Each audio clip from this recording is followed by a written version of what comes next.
Donc le général Asad Bachouel, le point focal national de la Tunisie, chargé du volet sécuritaire au niveau de notre pays, chargé du volet de la lutte contre le terrorisme et l'extrémisme en Tunisie et la lutte contre la contrebande et le blanchiment d'argent.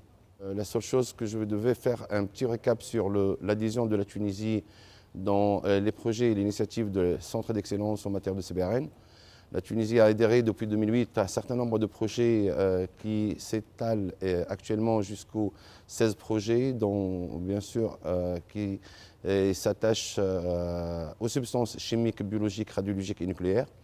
Nous avons composé une équipe nationale qui est formée par un certain nombre de structures ministérielles au niveau de l'équipe nationale et nous avons bien sûr dispatché ces projets-là aux autorités impliquées dans ces substances-là.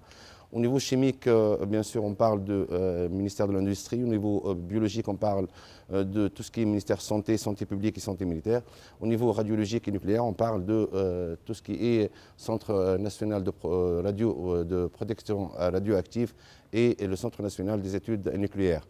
Donc, je pense que la Tunisie a pris en considération ces substances-là d'une manière pas uniquement santé safety. Également, on a pensé à ces substances-là qui peuvent être utilisées par des groupes terroristes et extrémistes afin de réaliser des actes terroristes. Et je pense que la stratégie nationale en matière de lutte contre le terrorisme et l'extrémisme, on a mis l'accent sur ces substances-là au niveau des 4 piliers, le pilier de la prévention, au niveau du pilier de la protection, le pilier de la poursuite et de la réponse. Et on a mis l'accent surtout des enjeux qui peuvent causer ces substances-là. Et surtout, on a mis l'accent sur le chimique d'une part et le biologique d'autre part.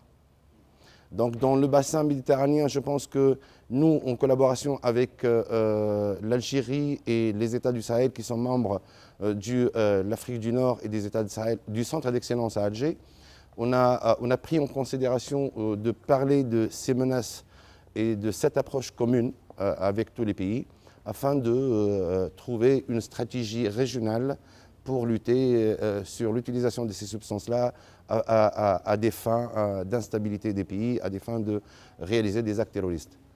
Dans la commission antiterroriste, je vais vous dire l'article qui compose cette structure-là au niveau du chef du gouvernement. Et nous avons le ministère de la Santé en tant que membre dans cette structure, dans cette commission, bien sûr.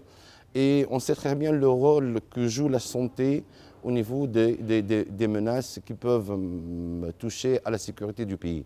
Donc je pense que la Tunisie, encore une fois, a mis l'accent sur l'importance de ces substances-là et de ces maladies et du projet de Medipet. Et surtout sachant que le problème de l'épidémiologie, c'est un problème qui pourra être servi par entre parenthèses, des extrémistes qui pourra infiltrer une personne pour faire une menace terroriste à travers l'épidémiologie de certain nombre de personnes dans le pays. Quand on parle d'une menace qui peut toucher à la fois à double usage, à la fois sanitaire, à la fois sécuritaire. Je pense que la Tunisie a mis l'accent sur l'influence de ces substances-là au niveau du pays, sur le plan sécuritaire et le plan sanitaire. Il y a une certaine synergie entre les deux volets. Et voilà, on entend très très bien que pour la continuité de ce projet, qu'il y aura bien évidemment une formation des autorités chargées d'appliquer la loi quand on parle de des frontières et des passages frontaliers des personnes qui fréquentent la Tunisie. Bien entendu, la Tunisie, l'emplacement géographique est très important au niveau du bassin méditerranéen et l'emplacement géographique nécessite bien sûr de faire de training et faire des formations pour les personnes qui sont chargées d'appliquer la loi, qui sont chargées de contrôler les frontières, à savoir la police, la garde nationale et bien entendu la douane tunisienne.